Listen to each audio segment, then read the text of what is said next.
오늘의 주요 뉴스입니다. 정부가 의료 역량이 유지되면 거리 두기를 대폭 완화하겠다고 밝혔습니다. 앞으로 1, 2주 내 오미크론 유행의 정점이 올 것으로 예상되지만 확진자 증가율 자체는 둔화하는 양상이라며 거리 두기 완화 가능성을 시사했습니다. 정부가 코로나19 확진자를 일반 의료체계에서 치료할 것을 의료계에 제안했습니다. 지정된 병실에서만 오미크론 환자를 치료하는 것은 지속 가능하지도 효과적이지도 않아 일반 의료체계 전환이 필요하다는 입장입니다. 교육부는 오는 11일을 끝으로 새학기 적응 주간이 종료되지만 기존 학사 운영 방침을 유지한다고 밝혔습니다. 이에 따라 다음 주도 학교가 직접 등교 대신 전면 원격 수업을 선택해 운영할 수 있습니다. 현재 만 12세만 대상으로 하는 자궁경부암 무료 예방접종 대상이 오늘 14일부터는 만 12세에서 17세까지로 확대됩니다. 또 18세에서 26세 사이 저소득층 여성도 무료로 자궁경부암 백신을 맞을 수 있습니다. 세계 최초로 면역 거부 반응이 일어나지 않도록 유전자를 조작한 돼지의 심장을 이식받은 미국인 환자가 2달 만에 결국 숨졌습니다. 지난 1월 담당 의료진은 돼지 심장 이식 수술을 받은 환자가 3일이 지나도록 거부 반응 없이 회복 중이라고 전했습니다.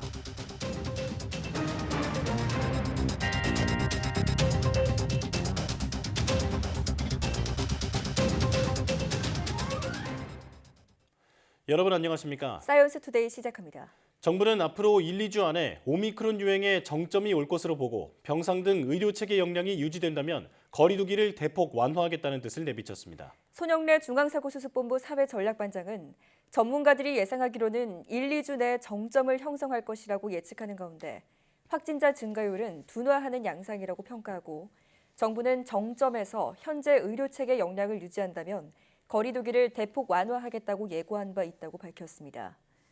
또 일부 지자체와 의료인들이 최근 코로나19의 감염병 등급을 현재 1급에서 계절 독감 수준인 4급으로 변경해 줄 것을 건의한 것과 관련해서 손 반장은 당장 검토하기에는 아직 이르다는 판단이라며 시점에 대해 논의가 필요하다고 말했습니다.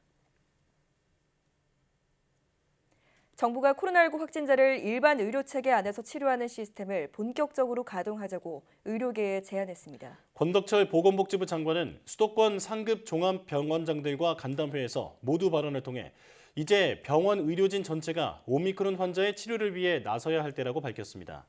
권 장관은 오미크론 증상은 가볍지만 암이나 만성신부전, 뇌경색 등 중한 질환이 있는 분들의 입원 수요가 큰 폭으로 증가하고 있다며 중환자 병상 가동률은 현재 60% 수준이지만 이미 병상 배정에 어려움이 있는 상황이라고 진단했습니다.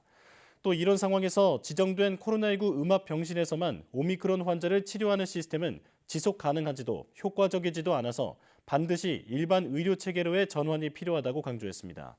또 코로나19가 경증인 동반 질환자는 해당 질환의 의료진에게 해당 병동에서 진료를 받을 수 있는 구조가 절실하다고 말했습니다. 18살 이하 코로나19 확진자가 증가하는 가운데 정부가 소아 특화 거점 전담병원 확충을 서두르고 있습니다. 중앙재난안전대책본부는 소아 특화 거점 전담병원으로 지정된 65곳 중에서 45곳이 환자를 받기 시작해 1970병상이 운영되고 있다고 밝혔습니다.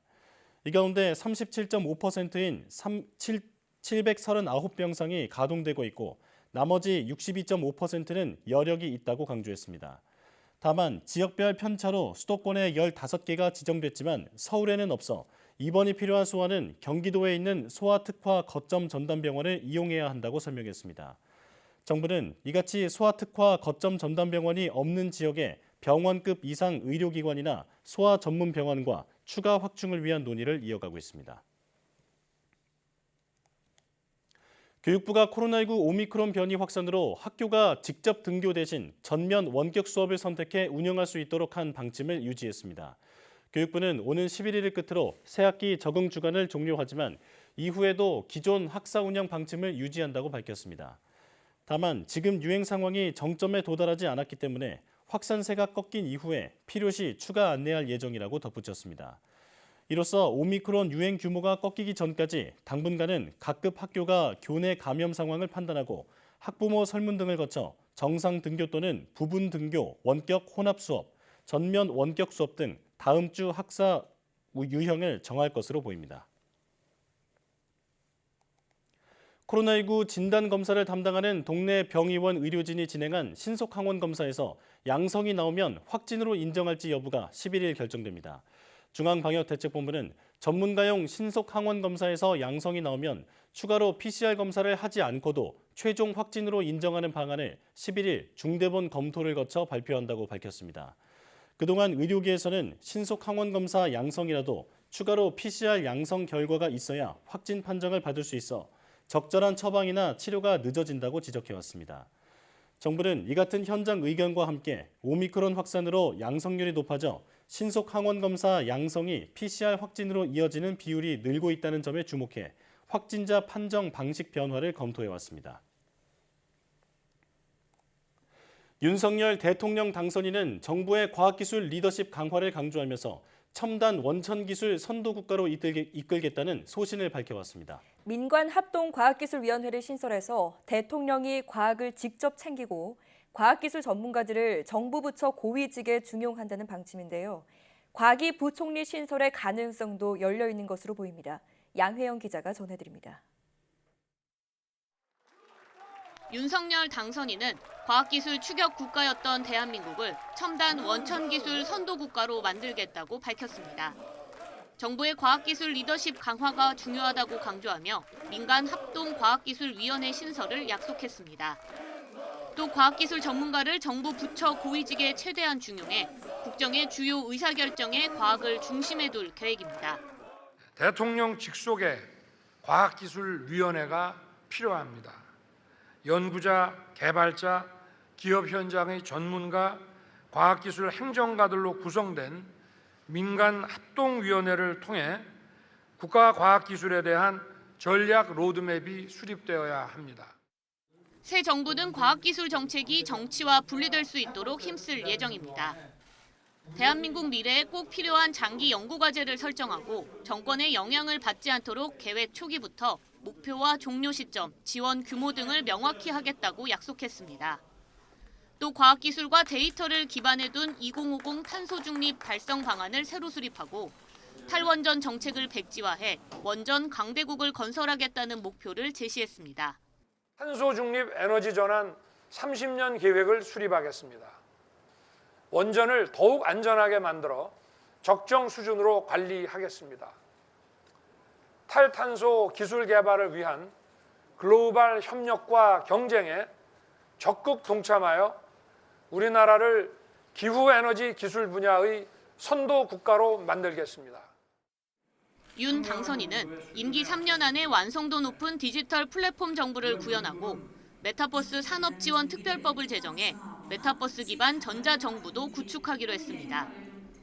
윤 당선인은 선거 과정에서 과학기술 부총리 신설을 구체적으로 공언하지는 않았지만 힘 있는 과학정책 추진을 위해 이 또한 검토될 것이라는 전망도 있습니다. 특히 과기 부총리제를 강조해온 안철수 대표의 합류로 이 같은 전망에 더 힘이 실린다고 전문가들은 관측하고 있습니다. YTN 사이언스 양회영입니다. 미국 백악관은 새 대통령 당선에 대해 바이든 대통령이 지속적인 협력을 고대한다고 밝혔습니다. 윤 당선인이 한미 관계 강화를 기조로 내세운 만큼 새 정부와 바이든 행정부의 공조는 탄탄해질 것이라는 게 대체적인 관측입니다. 워싱턴 강태욱 특파원의 보도입니다. 미국 백악관은 윤석열 당선인의 당선을 축하했습니다. 그러면서 미국과 한국 두 경제와 국민의 동맹은 철통 같다고 강조했습니다. 이어 바이든 대통령은 긴밀한 협력을 더욱 확대하기 위해 새 대통령과 계속 협력하길 고대한다고 전했습니다. 윤 당선인의 승리로 보수 정권이 집권하면서 진보인 바이든 정부와는 이념적으로 엇갈린 모양새가 됐습니다. 하지만 윤 당선인이 한미 관계 강화를 기조로 내세운 만큼 한미 두 나라 정부 간 공조는 엇박자를 내지 않을 것으로 보입니다. 특히 대북 문제에서는 정책 기조가 유사하게 이어질 것이란 관측입니다. 윤 당선인이 완전하고 검증 가능한 비핵화 원칙과 일관성 있는 북한 비핵화 협상을 유지하겠다는 입장인 만큼 대화를 추구하면서도 제재를 양보하지 않는 바이든 정부의 정책과 일맥상통하는 측면이 있기 때문입니다. 여기에 중국과 러시아와 관련해서도 두 정부 모두 민주주의 가치를 토대로 하는 만큼 공조가 더 확고해질 것으로 보입니다. 특히 윤 당선인은 대중국 견제 협의체인 쿼드에 점진적으로 접근해 추후 가입하는 것과 함께 한미일 공조 강화도 내세우고 있습니다. 대미 관계를 포함한 윤석열 새 정부의 구체적인 외교 청사진은 5월 말쯤 수면 위로 나올 것으로 보입니다. 바이든 대통령이 쿼드 정상회의 참석차 일본을 방문하는 계기에 처음으로 한국을 방문해 정상회담 개최를 추진하고 있기 때문입니다. 미국 언론들은 보수 정권의 복귀에 주목하고 있습니다. 대북, 대중국 문제에서 정책 변화가 크게 이루어질 수 있지만 한미 관계만큼은 오히려 강화될 것으로 전망하고 있습니다. 워싱턴에서 YTN 강태욱입니다. 오는 14일부터 자궁경부암 무료 예방접종 대상이 만 12세에서 만 13세에서 17세로 확대됩니다. 또 18세에서 26세 저소득층 여성도 무료로 자궁경부암 백신을 맞을 수 있습니다.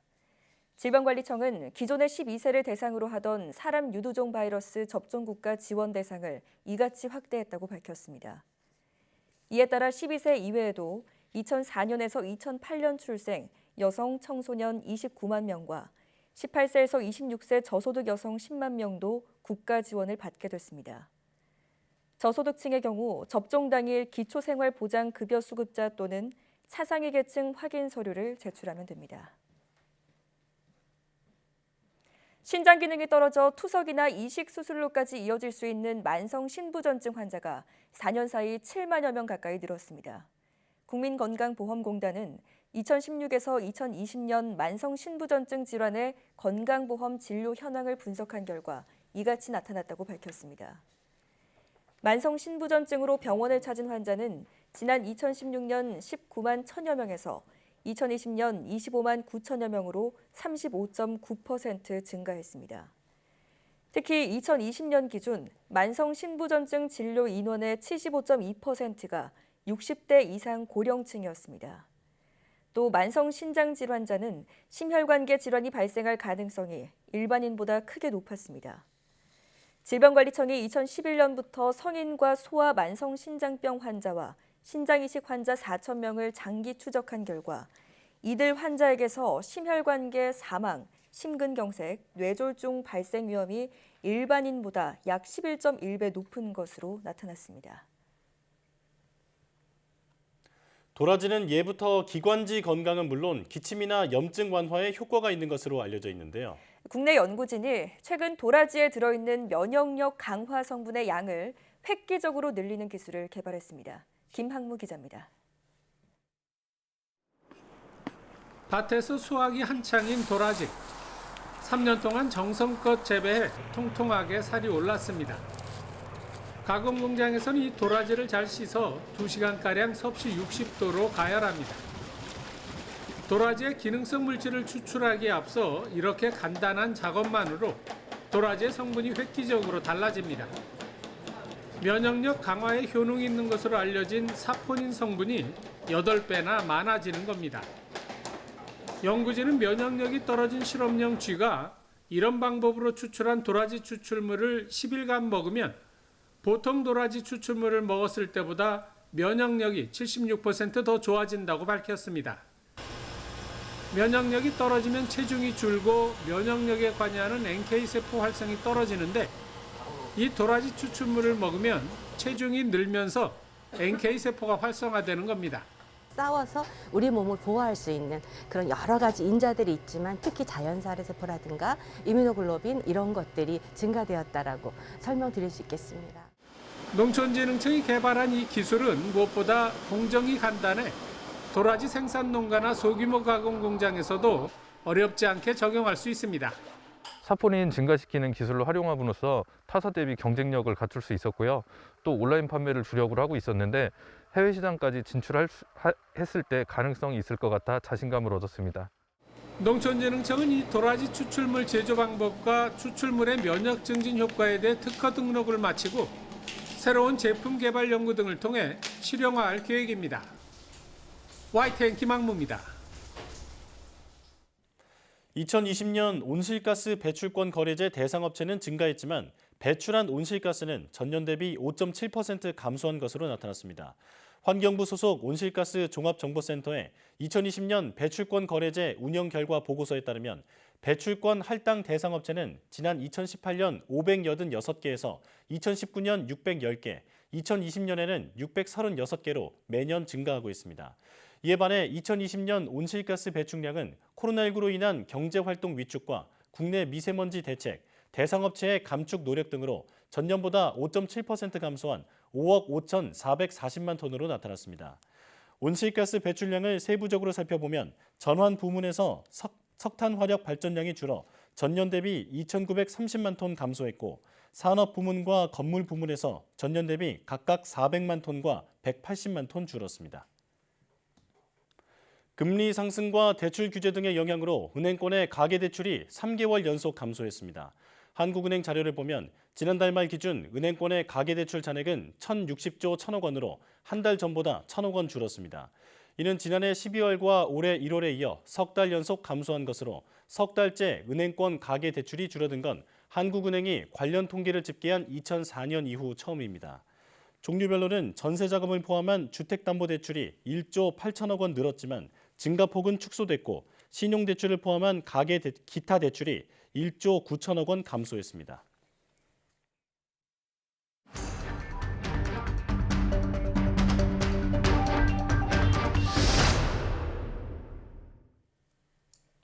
대선 투표일부터 이틀째 30만 명대 확진자가 나온 가운데 전문가들은 앞으로 2주 안에 정점이 올 것으로 전망하고 있습니다. 이런 가운데 차기 정부에서는 코로나 관련 규제가 대폭 해제될 것으로 보이는데요. 자세한 내용 코로나19 브리핑에서 알아보겠습니다. 가톨릭대학교 의대 백순영 명예교수 스튜디오에 나와 계십니다. 어서 오십시오. 안녕하세요. 네, 안녕하십니까. 자, 지난 2일 하루 20만 명대 확진자가 나온 이후에 일주일 만에 이제 신규 확진자가 30만 명대로 올라섰습니다. 지금 확산세가 방역 당국의 예상보다 큰 모양인데 지금 상황 어떻게 보고 계십니까? 일단 지난주 20만 명대를 보면요. 지난주 2일 수요일 날에 21만 9,241명. 네. 그다음에 이틀 후에 금요일은 26만 6,853명으로 이것이 지난주에 최대치였거든요. 예. 근데 이번 주 들어서 이제 진단검사 수가 평일 수준으로 돌아오기 때문에 수요일 날인 어제 발표로는 34만 2,446명. 또 그 이후로 오늘 0시 기준으로는 여기서 14,897명이 줄은 32만 7,549명. 즉 지난주에는 20만 대였는데 네. 이번 주에는 30만 대가 된 겁니다. 그것도 그렇죠. 정부의 추산으로 방역당국의 추산으로 35명 정도가 정점이라고 생각했던데 그게 이미 도착한 것이죠. 네. 근데 지금 좀 우려되는 부분은 진단검사 수 대비 확진자 수, 이것을 양성률이라고 하는데 예. 이 양성률이 지금 50%를 넘고 있습니다. 그래서 지금 현재 급증 추세는 둔화되는 추세이지만 당분간 아마 이 증가 추세는 계속될 것으로 보이기는 하고요. 예. 누전 확진자의 경우도 지난 2월 6일 날 100만 명을 넘어선 이후에 오늘 0시 기준으로 550만 명입니다. 결국 오미크론 감염자만 해도 500만 명이 넘기 때문에 우리 인구의 10%를 넘어가는 상황이거든요. 예. 거기다가 이제 앞으로 한 달 정도 더 한다면 1,000만 명 정도가 넘어갈 상황으로 보이고요. 위중증 환자가 26명 늘어 1,113명이고요. 사망자는 206명 늘어 누적 사망률은 0.17%로 낮아지고는 있습니다만 지금은 이 절대적인 숫자가 더 큰 문제일 수 있죠. 예. 네. 자, 방역 당국은 물론 전문가들도 지금 3월 중순쯤에 이제 정점을 찍을 것이다 이렇게 전망을 하고 있는데요. 말씀하신 것처럼 지금 정부가 예측한 최대 규모에 이미 도달해 가고 있지 않습니까? 근데 교수님께서는 최대 규모의 그 정점 시기와 규모 어떻게 보십니까? 글쎄요, 지금 이 정점이 얼마냐 하는 건 그다지 중요하지는 않아 보이는데요. 예. 35만 명대 수준일 것으로는 보입니다. 제일 중요한 것이 이제 다음 주 수요일이 또 평일 진단검사 수로 돌아오기 때문에 최고치를 나타낼 가능성이 있는데 이때 아마 35만 명을 넘어서 정점을 찍게 되겠죠. 그러면서 그것이 정체되면서 월말로 가면서는 아마 감소 추세를 보일 것으로 보이는데요. 조금 아까 말씀드린 것처럼 이런 추세라면은 아마 3월 말까지 우리 국민들의 오미크론 감염률이 20%를 넘어서 약 1,000만 명을 넘고 여기에다가 미확인 지금 감염자들도 상당히 많이 있거든요. 예. 무증상이나 경증인 분들은 진단검사도 안 하시는 분들이 많아서 우리 인구의 30%가 된다면은 거의 우리 백신에 의한 면역과 이 자연 면역이 합치면은 집단 면역에 가까운 수준이 되기 때문에 그 이상 더 감염되기는 상당히 어려워 보입니다. 예, 네. 일단 당장 다음 주에 35만 명을 넘을 수 있다 이렇게 전망을 해주셨는데요. 확진자는 물론 위중증 환자까지 급증하자 정부가 이제 확진자를 일반 의료 체계 안에서 관리하자라고 제안을 했습니다. 그런데 사실 그동안 의료계에서도 지속해서 계속 같은 의견이 나왔던 걸로 알고 있거든요. 자, 지금 이 이야기를 강조하는 이유가 있을까요? 그렇죠. 독감처럼 독감에 걸렸다고 뭐 확진됐다고 하지는 않고 또 아무 병원이나 다 갈 수 있지 않습니까? 예. 하지만 이 오미크론은 아직까지는 그렇지는 못하죠. 하지만 지금 재택 치료자가 130만 명을 넘고 있는 상황에서 확진자라고 그래서 다른 병원을 못 간다면 예를 들어 산부인과, 소아과, 뭐 안과 이런 정형외과 이런 데 못 가게 된다면 의료 체제 자체가 부족할 수밖에 없는 상황이 될 수밖에 없지 않습니까? 네. 그래서 일상 의료 체제로 돌아가기 위해서는 일반 병원에서도 확진자를 받을 수 있는 시스템을 마련해야 되는데 이제 여기에는 여러 가지 허들이 많이 있죠. 네. 즉 동네 병원에서 원내 감염을 얼마나 주의하면서 잘 관리할 수 있느냐. 즉 네. 우리가 환자들 사이에 있어서 대기실에서 환자들이 다 같이 있다든지 하면 호흡기 환자랑 일반 환자랑 같이 있는 경우 상당히 어려운 부분들이 있기 때문에 이런 네. 부분들을 먼저 해결이 돼야 할 부분이라고 생각하지만 지금으로서는 이 확진자의 수가 더 늘어날 수밖에 없는 상황이기 때문에 일반 의료 체제 안에 들어가지 않으면 지속 가능한 의료 체제가 되기 어렵다고 생각합니다. 예. 네. 자, 그런데 지금도 사실 음성 확인서가 없으면 일반 병원에서 진료를 받지 못하는 경우가 있다고 하더라고요. 자, 동네 병의원 같은 일반 의료 시스템에서 이제 확진자를 치료하게 됐을 때 생기는 문제점에는 어떤 게 생길 것이고 또 그걸 해결하려면 어떤 조치를 취하면 좋을까요? 그렇죠. 지금 그 일반 의료기관들에서 음성 확인서를 필요로 하는 경우에 있어서 제일 답답한 분들이 어떤 경우냐면은 확진되고 일주일 후에는 다 자가격리 네. 해제가 되는 상황이거든요. 네. 그 상황에서도 사실은 음성이 나오지 않고 양성이 나오는 분들이 많이 있어요. 아, 네. 그런데도 음성을 요구한다 그런 거 진료 거부가 되는 상황이 될 수가 있기 때문에 문제가 될 수가 있는데요.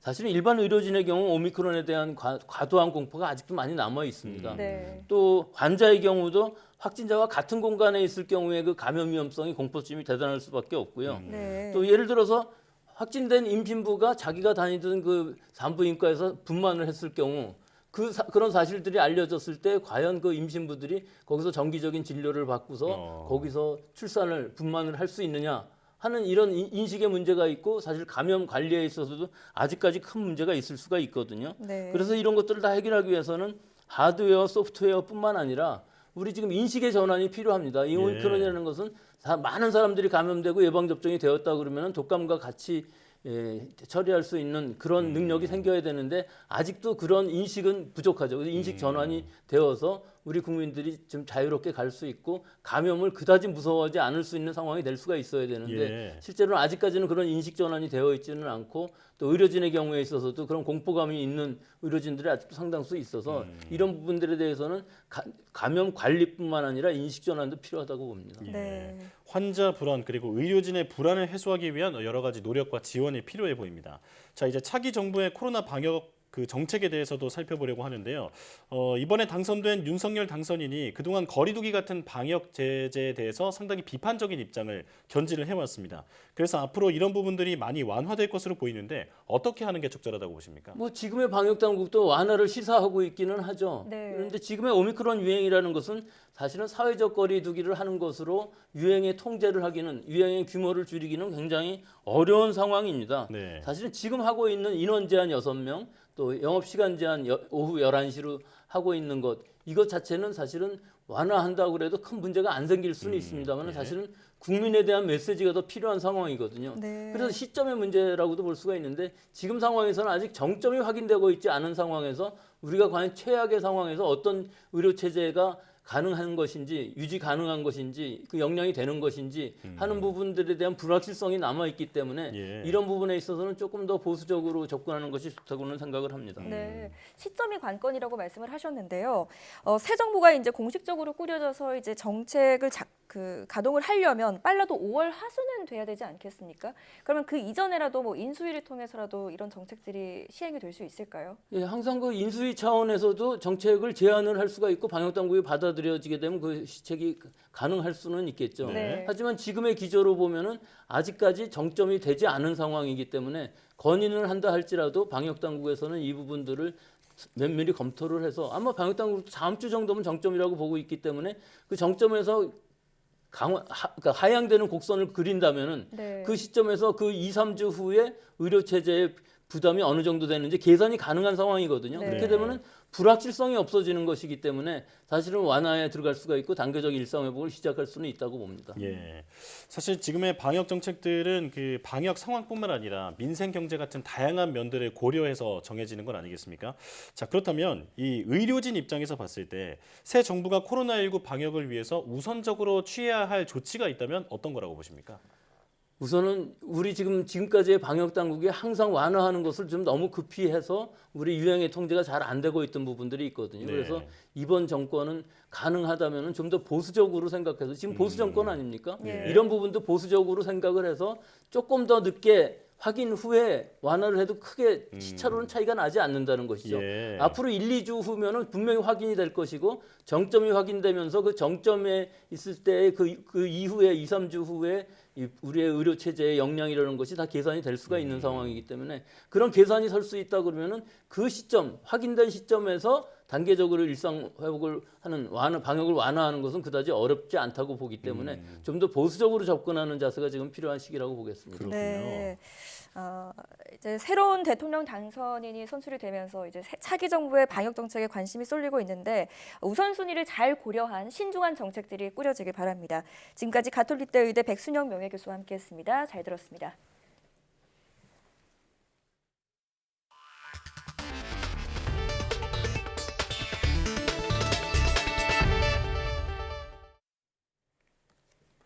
방화로 시작된 강릉 동해 산불의 큰 불이 대부분 잡혔지만 피해지 곳곳에서 숨은 불씨가 다시 살아나는 경우가 많아서 여전히 비상 상황입니다. 재발화를 막기 위한 잔불과의 사투는 밤낮 없이 계속되고 있습니다. 송세혁 기자가 취재했습니다.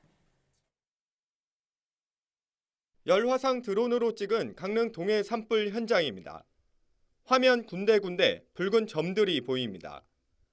화마가 휩쓸고 간 깊은 산속 꺼지지 않은 잔불입니다. 진화대원들은 송출된 좌표를 따라 출동해 남아있는 불씨를 제거합니다. 사람이 접근하기 어려운 지역에 불씨를 탐색하고 발견해서 진화대를 신속히 투입하여 불을 관리할 수 있는 이점이 있습니다. 지난 5일 방화로 시작된 강릉 동해 산불은 축구장 5,600개가 넘는 산림을 태웠습니다. 큰 불은 90시간 만에 겨우 꺼졌습니다. 하지만 이후에도 강릉과 동해 지역에서 이 열화상 드론으로 찾아낸 잔불만 20건이 넘습니다. 바람이 조금이라도 불면 언제든 다시 발화할 위험이 큰 겁니다. 실제로 밤사이 동해 지역 두 곳에서 잿더미 속 불씨가 되살아나 헬기 7대가 투입돼 긴급 진화 작업을 벌였습니다. 비는 일요일쯤에나 예보돼 산림당국과 주민들은 행여나 산불이 다시 번지지 않을까 긴장을 늦추지 못하고 있습니다. 불이 나가지고 잠 못 자가 걱정이 돼가지고요. 떠누르 새였습니다. 산림당국은 재발화 취약 지역에 진화 인력을 집중적으로 배치해 24시간 잔불과 뒷불 감시를 강화하고 있습니다. YTN 송세혁입니다. 산불 진화 작업이 계속되고 있는 동해안 지역에 강풍이 예보됐습니다. 기상청은 10일 오후부터 11일 새벽까지 그리고 12일 오후부터 13일까지 강원 영동과 경북 동해안 등 동쪽 지역에 순간 풍속이 초속 15m에 이르는 센 바람이 불겠다고 전망했습니다. 또 이번 주말부터 오는 일요일 전국에 기다리던 단비가 내리겠다고 예보했습니다. 비는 토요일인 12일 밤 중부지방을 시작으로 일요일인 13일 전국에 확대되고 다음 주 월요일인 14일에도 계속될 것으로 보입니다. 세계 최초로 돼지 심장을 이식받은 환자가 이식 수술 2개월 만에 결국 숨졌습니다. 미국 메릴랜드대 의료센터는 지난 1월 돼지 심장 이식 수술을 받았던 데이비드 베넷이 2달여 만인 지난 8일 숨을 거뒀다고 밝혔습니다. 의료진은 환자의 정확한 사망 원인에 대해서는 밝히지 않았고 며칠 전부터 환자의 상태가 나빠지기 시작했다고만 밝혔다고 AP통신은 보도했습니다. 지난 1월 초순 메릴랜드 의대 연구팀은 시안부 심장질환자 베넷의 동의를 받아 유전자를 조작한 돼지의 심장을 이식하는 수술을 진행했다고 발표했습니다. 당시 연구진은 수술 후 3일이 지나도록 환자가 거부 반응을 보이지 않고 회복 중이라고 전했습니다. 미국 의회가 러시아 침공을 받은 우크라이나에 백악관이 요구했던 64억 달러의 2배가 넘는 136억 달러, 16조 7천억 원을 지원하기로 합의했습니다. 민주공화 양당 하원 지도부는 인도적 지원뿐 아니라 무기 지원이 필요하다는 데 공감을 이루고 군사적 지원에 65억 달러, 피난민들에 대한 식량과 보건 서비스 등 인도적 경제적 지원에 67억 달러를 투입하기로 최종 합의했습니다. 또 국제통화기금 IMF도 이사회를 열어 우크라이나의 경제 충격을 완화하고 정부의 재정 지출을 돕기 위해 긴급 자금 14억 달러, 1조 7천억 원을 지원하기로 결의했습니다. 러시아의 침공을 받은 우크라이나 정부가 밀 등 주요 곡물에 대한 수출을 금지했다고 AP통신이 현지 시각 9일 보도했습니다. 로만 레셴코 우크라이나 농업식품부 장관은 성명을 통해 연말까지 밀과 귀리, 수수, 메밀, 설탕, 육류, 가축 등의 품목에 대해 수출을 금지하는 조치를 취했다고 밝혔습니다. 레셴코 장관은 핵심 식량에 대한 수출 금지는 우크라이나 내 인도주의적 위기를 예방하고 시장을 안정시키기 위해 반드시 필요하다고 강조했습니다. 러시아도 주요 곡물을 자국에 우선으로 공급하겠다는 방침을 발표했습니다. 미하일 미슈슈틴 러시아 총리는 현지 시각 9일 정부 회의에서 러시아 곡물은 세계 시장에서 수요가 많아 가격이 오르고 있지만 국내 업계에 먼저 공급돼야 할 필요가 있다고 말했습니다. 조 바이든 미국 대통령이 연방정부 차원에서 가상화폐 연구를 지시하는 행정명령에 서명했습니다. 백악관은 현지 시각 9일 보도자료를 통해 디지털 자산은 최근 폭발적인 증가세를 보이고 있고 이는 세계 금융에서 미국의 리더십을 강화하는 기회라며 이같이 밝혔습니다. 백악관은 특히 바이든 대통령이 가상자산의 위험과 잠재적 혜택에 대해 전체 정부 차원 접근법의 큰 틀을 잡기 위해 첫 행정명령을 내린 것이라고 설명했습니다. 바이든 대통령은 행정명령에서 재무부를 비롯한 다른 금융기관들이 금융 안정성과 국가안보 차원에서 가상화폐의 영향을 분석할 것을 지시했습니다.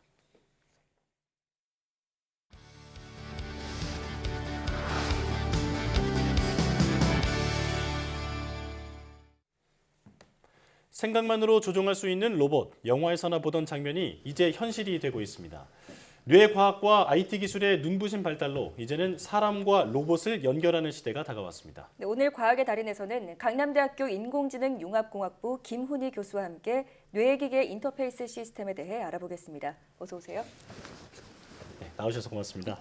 자, 사람이 조종간을 잡고 조종하는 게 아니라 생각만으로 로봇을 움직인다는 건 지금까지는 영화에서나 보던 일이었는데요. 이게 현실이 될 거라고 하니까 정말 놀랍고 신기합니다. 일단 교수님께서 어떤 연구를 하고 계신지 소개해 주시죠.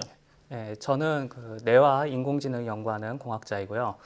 뇌기계 인터페이스 시스템, 즉 뇌의 활동을 측정해 사람의 의도대로 기계를 컨트롤하는 기술을 연구하고 있습니다. 예. 뇌기계 인터페이스란 말을 처음 듣는 분들도 계실 텐데요. 네. 알고 보면 생소한 기술은 아닙니다. 영화 매트릭스나 아바타처럼 가상 공간이나 실제 세계에서 나의 의도대로 움직일 수 있는 로봇을 상상하시면 될 것 같습니다. 네. 특히 아바타에서 주인공이 아바타를 뇌기계 인터페이스 기술로 원격 조정을 하게 되고요. 또 그 아바타가 다시 거기 나오는 캐릭터인 거대한 새를 또 다시 원격 조정을 하고요. 그래서 하늘을 날아다니기도 하잖아요. 그렇죠. 네. 이제 두 번의 이렇게 뇌기계 인터페이스가 연결되는 형태인데 이쪽 분야를 연구하시는 분들은 많은 분들께서 이제 당연히 이런 영화적 상상력이 실세계에서도 구현될 수 있을 거라고 생각을 하고 계십니다. 기술이 앞으로 더 발전하게 된다면 이게 로봇이나 아바타를 자유자재로 원격 조정하는 시대가 찾아올 것이라고 생각됩니다. 그렇군요. 네. 이게 말로만 들어서는 진짜로 현실로 가능한 일인지 정말 신기한데요. 네. 현재 개발된 기술의 수준이 어느 정도인지 좀 궁금하거든요. 몇 가지 사례를 좀 소개해 주신다고요? 네, 그렇습니다. 현재 다양한 분야에서 뇌기계 인터페이스 기술이 연구되고 있습니다. 이 기술을 적용하면 사고로 다리를 잃은 분들에게 자유롭게 움직일 수 있는 로봇 다리를 장착시켜주거나 아니면 네. 사지마비 환자를 위해 대신 움직여줄 수 있는 로봇을 구현할 수 있습니다. 네. 최근 일론 머스크가 CEO로 있는 뉴럴링크라는 회사에서 흥미로운 연구 결과를 발표를 했는데요. 예. 뉴럴링크는 뇌기계 인터페이스를 위한 하드웨어 신경 칩을 제작한 회사입니다. 이 회사는 원숭이의 뇌에 신경칩을 삽입해서 간단한 탁구 게임을 생각만으로 하는 실험에 성공을 했고요. 지금 영상이 나오고 있는지 모르겠는데 원숭이가 오른손에 조이스틱을 잡고 능숙하게 조정을 하는 것처럼 보이지만 네, 그러네요. 실제로는 이게 조이스틱을 움직이는 것이 아니고 머릿속에 있는 그 신경칩을 이용해서 원숭이의 생각을 읽고 이거를 게임을 진행을 하게 만든 겁니다. 그렇군요. 지금 저 원숭이 실험은 저희도 보도해 드린 적이 있는데 이게 어떻게 기계가 우리 또는 뭐 생명체의 생각을 읽을 수 있는 건가요? 기계가 이제 생각하면 하는 대로 움직이려면 먼저 뇌를 읽는, 즉 뇌파를 측정하는 작업이 필요한데요. 우리가 이제 생각을 하게 되면 뇌 신경세포들이 정기적 신호를 서로 주고받게 됩니다. 이런 정기적 신호들이 모여서 이제 뇌파로 나타나게 되는데요. 이런 그 뇌파를 측정을 하기 위해서 이제 보통은 전극을 두개골에 이렇게 측정을 이렇게 꼽아서 측정을 하게 되는데 문제는 이렇게 두개골에 전극을 넣게 되면은 많은 일반적인 사람들에게 적용을 할 수가 없습니다. 그래서 이런 경우에는 이제 사지마비 환자들이나 아니면은 뭔가 뇌질환을 갖고 계신 분들을 그런 분들을 위해서 이제 이런 인터페이스들이 이런 시스템이 사용이 될 텐데요. 이런 외과적 수술이 필요로 하기 때문에 일반 사람들한테는 사용이 되게 어려운 기술이긴 합니다. 그래서 이제 이런 보통 인터페이스 뇌기계 인터페이스 기술은 이제 두 가지로 나누는데 아까 말씀드린 것처럼 전극을 삽입하는 경우와 그리고 전극을 삽입하지 않고 그냥 머리 위에서 두피 위에서 이렇게 측정하고 그럼 뭐 헬멧처럼 쓰기도 하고 그런 그렇습니다. 건가요? 헬멧처럼 이렇게 사용을 하기도 하고요. 이런 식으로 이제 측정을 해서 우리가 어떤 기기를 조작하는 이런 식으로 이용을 할 수가 있게 됩니다. 교수님 추가적으로 이게 머리에 전극이라든지 이런 거 꼽는다는 걸 이제 찾아보니까 침습법이라든지 이런 맞습니다. 표현을 쓰더라고요. 맞습니다. 자, 그렇다면 침습법이 외과적 수술이 필요하기 때문에 이제 상용화에 좀 걸림돌이 된다 말씀해 주셨는데 비침습법이 이제 헬멧처럼 쓰기 때문에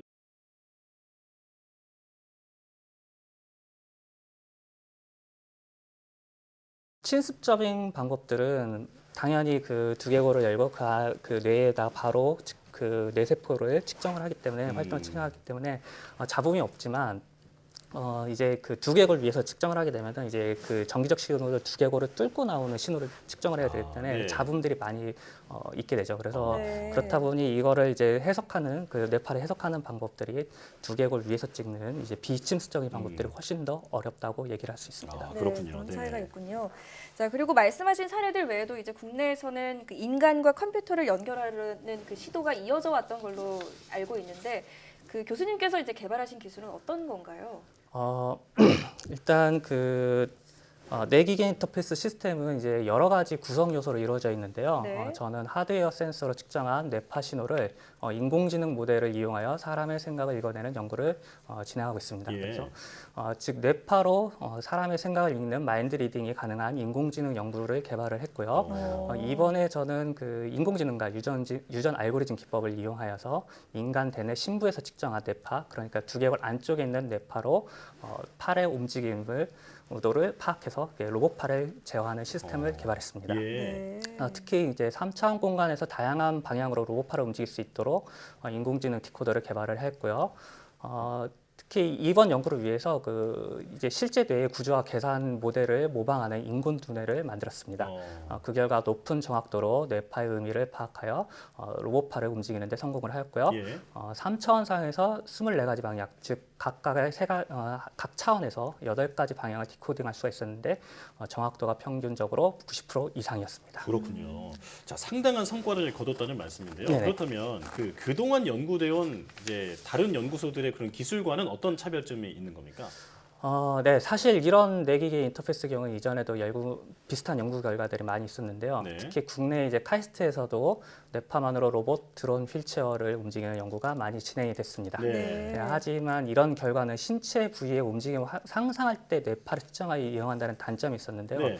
예를 들자면 우리가 앞으로 걸어가고 싶을 때 앞으로 걸어가는 상상을 하는 게 아니라 오른쪽 다리를 움직인다, 왼쪽 다리를 움직인다 이런 상상을 했던 거죠. 예. 그래서 즉 신체를 조이스틱처럼 사용하는 것이죠. 그래서 이런 신체 부위의 움직임은 상대적으로 뇌 활동에서 쉽게 포착을 할 수 있어서 기존에 많이 이용이 됐었는데 제가 진행한 연구에서는 이렇게 신체 부위를 움직이는 상상을 한 게 아니라 실제로 내가 어디로 움직이고 싶다는 그런 그 의도를 생각할 때 뇌파를 측정해서 뇌신호를 포착해갖고 뇌기계 인터페이스 기술을 만들었습니다. 네. 그렇다 보니 이제 3차원 공간에서 상당히 다양한 방향으로 로봇을 움직일 수 있는 명령 신호를 만들어낼 수 있었고요. 그리고 뇌파 신호는 그냥 사람의 눈으로 보면은 그냥 잡음처럼 이렇게 보입니다. 그래서 네. 과거에는 이런 것들을 이제 통계 분석을 통해서 뇌파 신호의 의미를 알아보려고 했는데 당연히 이런 방법으로는 많은 의미를 알아낼 수 없었고요. 또 최근에는 이제 딥러닝 같은 고급 인공지능 기법을 이용해 뇌파 신호의 의미를 해석하려고 하는데 이 또한 하드웨어랑 인공지능 학습 능력이 이제 한계점으로 있어서 문제가 있었습니다. 네. 이런 한계점을 개선하기 위해서 이번 연구에서는 실제 뇌의 구조와 계산 모델을 모방하는 인공지능 인공두뇌를 구축했습니다. 쉽게 이야기하면 실제 사람이 어떤 방향을 생각하거나 표현할 때 신경세포가 움직이는 모습을 똑같이 따라하는 인공두뇌를 만든 겁니다.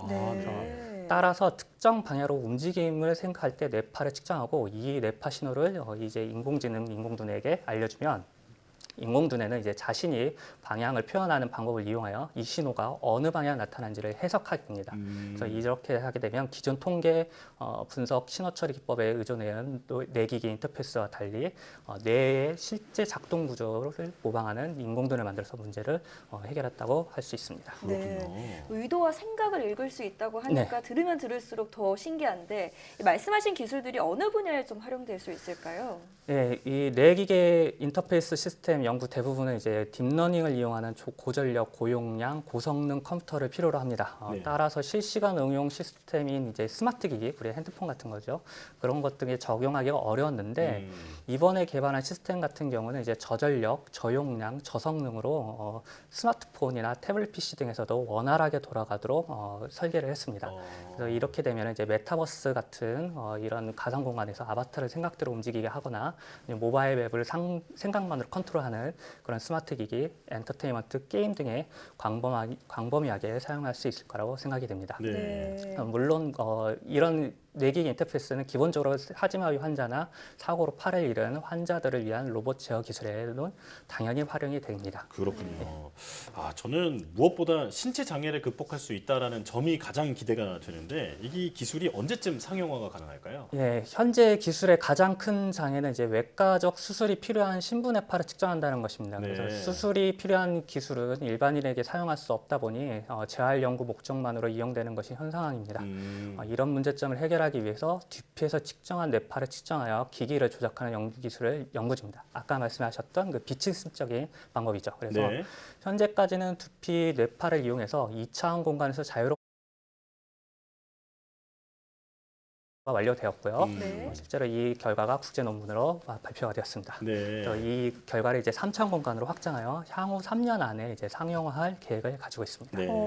거의 다 왔네요. 근데 이렇게 기술의 발전도 좋지만 뭐 그 기계가 사람의 생각을 읽는다는 게 뭐 윤리적인 문제도 있지 않겠습니까? 이런 부분들을 좀 어떻게 풀어나가면 좋을까요? 예, 뇌기계 인터페이스를 연구하면서 가장 많이 듣는 질문이기도 합니다. 기계가 내가 무슨 생각을 하고 있는지 읽어낼 수 있다고 한다면 이제 대부분의 사람들이 이 연구를 반대할 것입니다. 하지만 그 뇌기계 인터페이스는 기본적으로 신경외과적 질환을 가진 사람들을 돕기 위해서 만들어진 기술이고요. 본래 목적을 훼손하지 않으면서 윤리적인 문제를 해결할 수 있는 사회적 논의가 필요할 것이라고 생각이 듭니다. 또한 기술이 발전되어 일반인에게도 적용될 수 있다면 개인정보 보호를 위한 제도와 같이 그 개인 뇌파 데이터 보호를 위한 법률 같은 것들이 제정돼야 될 거라고 생각됩니다. 예를 들자면 메타버스 등을 이용하는 경우에는 이제 개인의 뇌파는 개인의 기기에만 저장이 되고 외부로는 유출되지 않고 이제 보안을 유지할 수 있는 그런 제도적 장치들이 필요로 할 것입니다. 예, 교수님 그 말씀 듣다 보니까 메타버스 이 시대가 열리면 지금 말씀해주신 그런 기술들이 정말 활용도가 높아질 거라고 생각하는데 혹시 정말 가상 공간에서의 아바타를 뇌파만으로 움직이는 그런 기술도 있습니까 지금? 현재로서는 상당히 게임 수준에서만 이렇게 나오는 것들이 토이 이그젬플이라고 장난감 같이 이렇게 만들어 놓은 그런 것들이 있긴 한데요. 네. 아직까지 그렇게 상용화할 단계는 아니고요. 사실 저희가 3년 안에 이제 개발을 하게 되면은 이제 그런 것들이 실제로 제품화될 거라고 생각이 됩니다. 네, 예. 자, 기대하겠습니다. 자, 이제 마지막 질문인데요. 앞으로의 연구 개발 목표도 들려주시죠. 뇌기계 인터페이스 분야는 이제 다양한 분야에서 이용될 수 있습니다. 그래서 현재 미래 목표는 크게 세 가지로 보고 있습니다. 우선 뇌파 분석에 공통으로 이용되는 뇌기능 모방 인공두뇌 연구입니다. 사람의 생각, 감정 등을 그대로 모방할 수 있는 인공지능을 개발하려고 하고 있고요. 네.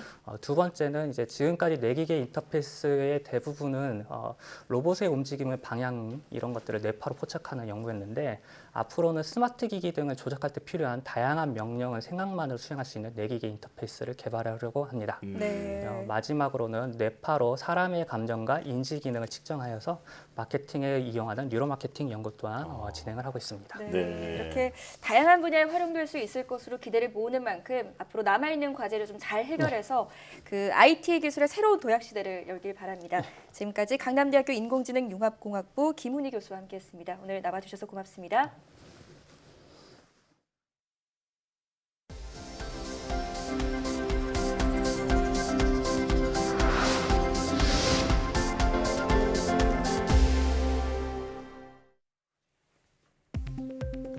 과학기술정보통신부는 스위스 제네바에서 열린 국제전기통신연합 ITU 세계전기통신 표준화총회에서 차기 연구반 의장단에 국내 전파통신 전문가 10명이 선출됐다고 밝혔습니다. 이번 총회에는 세계 37개국 149명의 후보자가 출마했는데 우리나라는 ITU 전기통신 표준화 분야 12개 연구반 중 10개 연구반에서 의장 2석과 부의장 8석을 확보해 역대 최대 의장단을 보유하게 됐습니다. 조경식 과기정통부 2차관은 우리나라 전문가들이 국제표준화기구에서 쌓아온 경험과 노력이 결실을 본 것이라며 국제표준 경쟁력 강화를 위한 지원을 늘리겠다고 말했습니다. 실제 장기처럼 움직이는 인공장기에 사용할 수 있는 튼튼하고 잘 늘어나는 세포 외기질 방막이 개발됐습니다. 포스텍 김동성 교수팀은 미 텍사스 주립대 연구팀과 공동으로 기존 세포 외기질에 나노 섬유를 더해 신축성 있는 세포 외기질 방막을 개발하는 데 성공했다고 밝혔습니다. 연구팀은 개발한 세포 외기질 방막이 세포 배양 2주 뒤에도 안정적으로 형태를 유지했으며 신축성이 높아 장기의 반복적인 움직임을 따라하고 세포와 조직 기능 또한 실제 장기와 비슷한 것을 확인했다고 설명했습니다.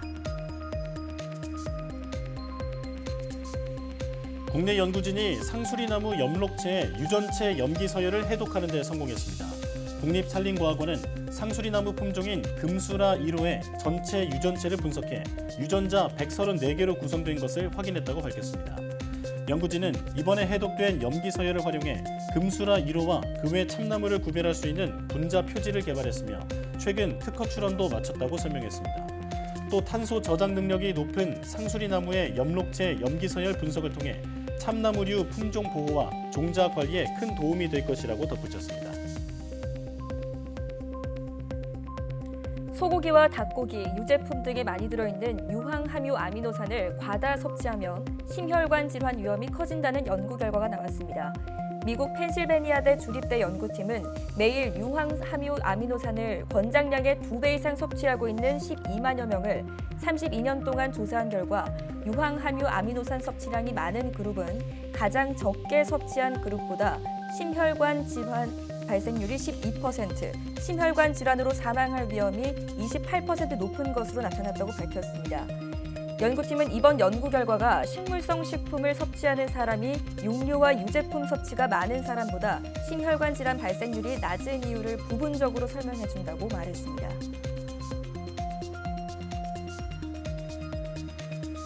질병관리청은 분당 서울대학교 병원을 수도권 감염병 전문 병원으로 선정했습니다. 질병청은 수도권 감염병 전문병원 구축 사업 공모에 참여한 4개 의료기관을 심사한 결과 분당 서울대학교 병원이 최상위 종합점수를 받았다고 밝혔습니다. 질병청은 분당 서울대학교 병원이 그동안 코로나19 등 감염병 진료 실적과 감염병 전문병원 운영 계획, 건축 부지 적합성 등 대부분 평가 분야에서 높은 점수를 받았다고 선정 이유를 설명했습니다. 감염병 전문병원은 권역 내에 대규모 신종 감염병 환자가 발생했을 때 신속하게 환자를 집중 격리 치료해 감염 확산을 조기 차단하는 역할을 합니다.